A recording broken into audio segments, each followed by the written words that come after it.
Pentecôte de feu. Mes enfants bien-aimés, je suis au milieu de vous et je vous remplis de mon esprit et de l'esprit du Père. Que les richesses de cet esprit vous soient communiquées afin que vous puissiez devenir mes vrais témoins dans le monde. Il y a ceux qui se déclarent témoins de Dieu, mais qui ensuite déforment la vérité ou n'en acceptent que ce qui les arrange. Au contraire, que votre témoignage repose sur une adhésion totale à cette vérité.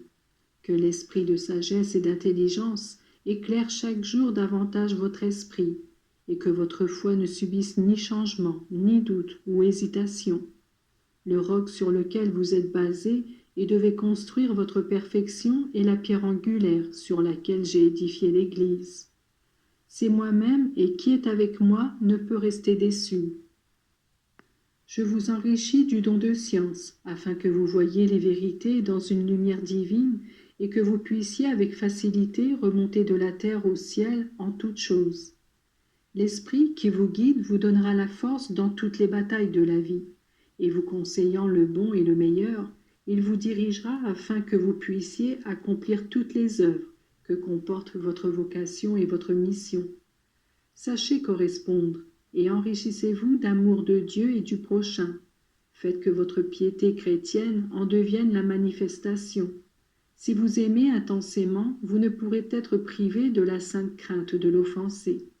Toutefois, que votre crainte ne soit pas celle de ses châtiments, et même pas une crainte servile en vue de la récompense. Que le pur amour de Dieu remplisse votre âme, de manière à désirer seulement accomplir sa volonté. Remplis d'Esprit Saint, vous saurez comprendre les langues, parce que les besoins de tous seront pour vous objet d'intérêt, de souci et de travail. Et vous saurez les parler, les langues, parce que le langage de l'amour est facilement compris de tout le monde. Que cette Pentecôte soit donc une Pentecôte de feu, contraire au feu qui fait rage dans le monde et à la violence qui l'ensanglante. 12 hommes, remplis de l'Esprit Saint, ont bouleversé le monde et ont apporté parmi les hommes un germe nouveau, qui devait devenir un grand arbre. Soyez vous aussi mus par un bouleversant désir de sainteté pour vous-même et pour tous, et par la force entraînante que votre Dieu vous donne dans la diffusion du bien. Dans l'humble reconnaissance de votre néant, animé par le divin, vous devenez comme un atome invisible, capable de libérer une grande énergie. Je vous bénis, mes enfants. Je suis Jésus de miséricorde et d'amour infini.